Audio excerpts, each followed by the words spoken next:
trying to trade with them. I can tell you, how do they maintain themselves having fuel? How do they get food in the bushes? There are people that take these things to them, that give them information about troops movement, that provide this logistics and information to them.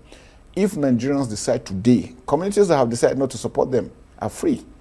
So that's why it's important for Nigerians to understand that the security men cannot be everywhere. So everybody has a responsibility to offer support to the armed forces. What you see something going wrong, report as quickly as possible. But that sounds like there is a gap somewhere, that intelligence isn't working. Because if you, as you're saying, that obviously people supply them with things, they get their, provisions from somewhere, and yet you don't seem to be able to get on top of that. No, like I said, we cannot be everywhere. And then sometimes once these informations come, because of the nature of the terrain, like I told you the other time, we have situations where you have, because of IEDs, if you have information for you to move, 10 kilometers will take you more than 5 hours. Because if you make a mistake and you step on an IED, everybody is dead. So these are the challenges we're having. And that's why we say we should look at what are these things that got us to where we are today. The things about justice, fairness, equity, infrastructure development, which is being done now. I think we need to do more, and when we have that, it will also assist, and it will also be able to look at how do they get their recruitment, because when there's poverty, illiteracy, the government is doing so much into doing that, but we need Nigerians to come together to say no to what's going on. And I think that will help us a lot.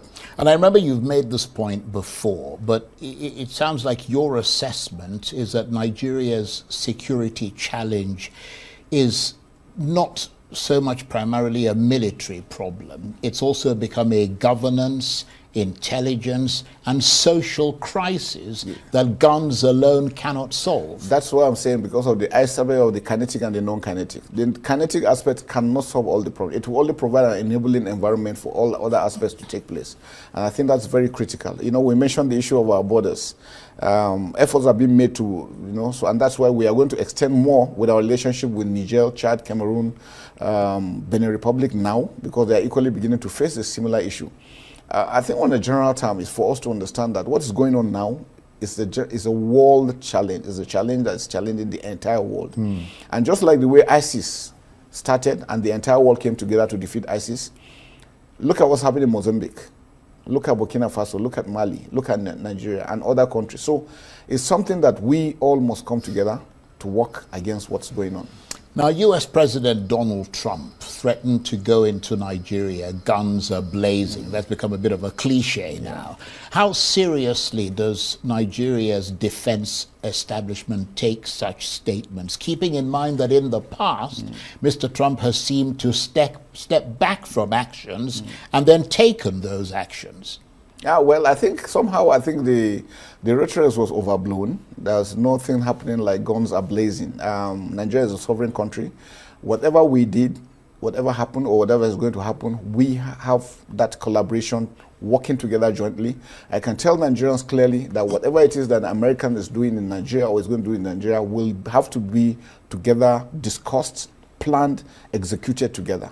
No country will just fly into Nigeria and do whatever it feels like doing. No, it won't happen that way. Right, but does that kind of rhetoric risk undermining Nigeria's sovereignty, or does it reflect a failure of Nigeria to control the narrative around its security crisis? Because, for example, you're a Christian, you're from the north, you're surrounded by Muslims to a large extent in the north, and a lot of Christians from the north have come out to say that they feel that they're under siege. Can you relate to what they're saying? What I need to say is that Nigerians are being killed. Christians, Muslims, non-Christians, non-Muslims have been killed. The truth about it is that we have certain individuals that target certain individuals. We have the ISWAP, the Boko Haram. It's not a federal government policy to go after Christians. And that's one thing that we want to make very clear, because most times the international community has this intention to feel that as if Nigerians, the Nigerian government is planning to eliminate Christians. No, it's not the government. But we have certain criminal elements that want to take advantage, and they have their order of priority. But can you understand, sorry to interrupt you, that if a Christian minority community is living in a place where they're entirely surrounded by a Muslim majority.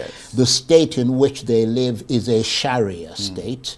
I mean, can you understand the fact that those people might feel a tremendous sense of oppression in that place, and oppression that may well lead to fears and concerns about attempts to eliminate? Fear is natural. Fear is human nature, and there could be perception. I was born and raised in Sokoto. I grew up in Sokoto. I spent my entire formative years in Sokoto. I went to my primary school in Sokoto.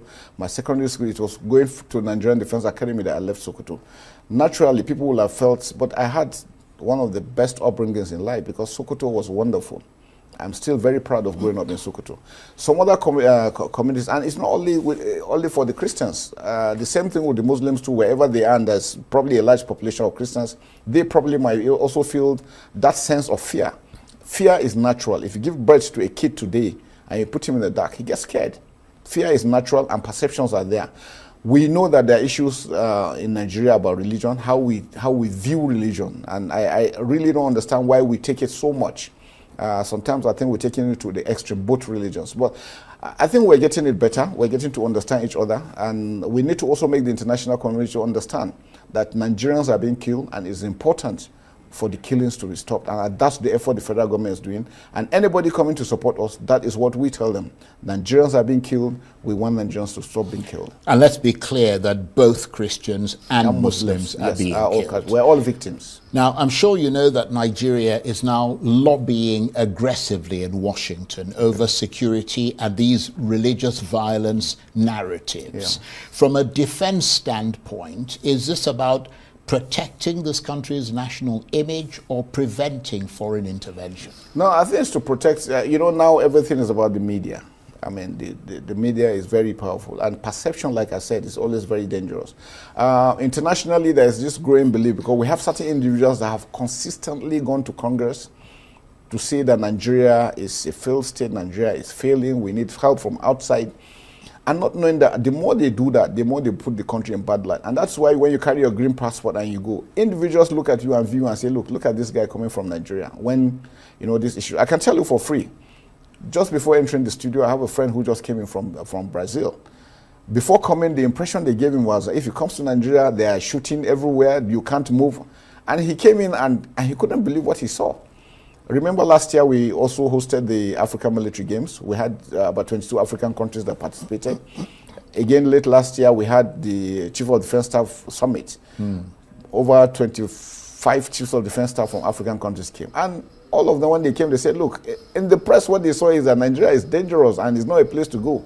But they came here and they moved freely. So that is the perception. I think that's what the federal government is trying to work for, people to understand that Nigeria is not bad. Nigeria is a very peaceful place. Yes, we have our issues, and everybody does the same thing.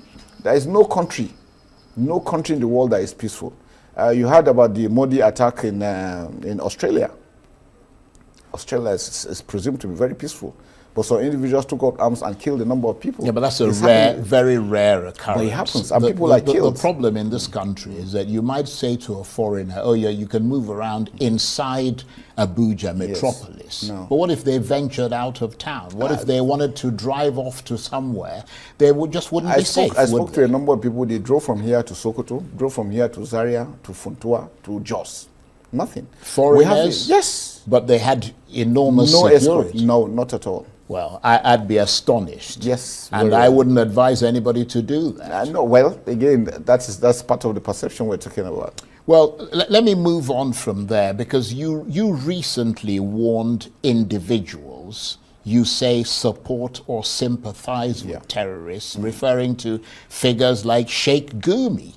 What exactly constitutes support in your view?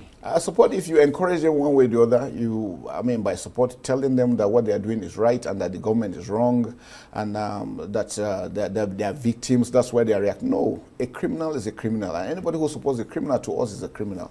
We must all come together to understand that criminality must be addressed. And I think that is very critical. So in one way or the other, is either you are giving them funds, or you are providing logistics to them, or you are giving them information. If through media you are trying to encourage them, which means you are also part of them. And I think that's very critical. And that's why I want to appeal to our leaders, especially the opinion leaders. religious leaders, traditional rulers, politicians in leadership. We should be careful what we say. It's important. Yes, there is freedom, but your freedom shouldn't infringe on other. Because the comments you make, whether rightly or wrongly, could also affect the killing or something, harmful effects on some communities. And that's why it's very, very for us to be very careful. Do you think Nigerians, such as Sheikh Gumi, who negotiate with or publicly rationalize bandits and terrorists, should face legal consequences? Well, I don't know. I think I will leave that to the legal. But all we're saying is that. Yeah, but you're talking about finding ways to fight. What is clearly a big problem in this country. Yes, you're the Minister I think of Defense. For my mind is, what would you advise? For me, is to advise such individuals to know the status they hold in the country, and that there are people that listen to them hook, line, and sinker. So whatever it is they say has effect on others. So it's up to those individuals. You don't think action should be taken against them? No, actually, I'm sure actions will be taken once they cross the red line. Actions will be taken. I mean, remember Samuel Ekpa? It was here we spoke about Samuel Ekpa and the need to get him. And immediately he was getting, what happened? The Southeast, Christmas in the Southeast was a lot better than ever before. So these are the issues that we need to do. So individuals must be careful. Nobody is above the government. Nobody. And nobody's above the law. So once you cross the red line, I know those in charge will take necessary action. And talking about that red line, where should Nigeria draw the line between freedom of speech, mediation efforts, and actions that embolden violent groups? I mean, those things are, you can easily decipher those things quite easily. If you say things that encourage others to take up arms, others to continue to be emboldened into their actions, into kidnapping, into killing, because you think you are encouraging them one way or the other, I think you've crossed the line. And I'm sure the DSS, the police are taking necessary action. They are watching, and I'm sure once that red line is crossed, necessary action will be taken. Now, you've been Minister of Defense for just a few months now, and prior to that, you were Chief of Defense Staff. What's the difference between the two? Well, the first time, like you said, I'm in Mufti. I'm appearing here in Mufti, which is a new challenge to me. I've been in 35 years wearing uniform, and so now every morning I have to think, what dress am I going to wear? I mean, before it wasn't like that. But I think it's a higher calling, it's a higher responsibility. Now, again, we have to deal a lot with politics. And so, which is very, very critical in what we're doing.